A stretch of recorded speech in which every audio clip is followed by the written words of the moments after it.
Well, today, Carson City first responders teamed up with a local neighborhood to hold a simulated wildfire evacuation. Will Payne was on hand for that drill, and he gives us a closer look at what happens if a dangerous fire were to come through the area.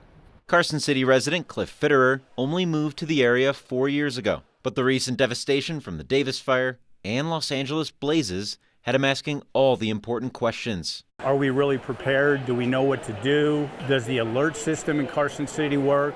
How is multi-agency coordination going to work? So the president of the Lakeview Property Owners Association decided to connect with Carson City first responders and run a unique drill with his neighborhood. Starting at 9 a.m. on Wednesday, Lakeview residents received this text message, and then some voluntarily left their homes, evacuating to the Carson City Community Center, all for a wildfire response simulation. Meanwhile, a few blocks away in a Western Nevada college parking lot, Carson City Police, Fire, and the Sheriff's Office worked to coordinate the needed response to a simulated fire that was rapidly progressing toward the community, all while addressing the evacuation needs of individual homes. All Carson units on. Among the 100-person crew was Carson City Fire Chief Sean Slayman, who said that practice makes perfect. We're blessed to live in a beautiful area, but with that beautiful area comes a huge threat of wildland fires, as well as other assorted emergencies.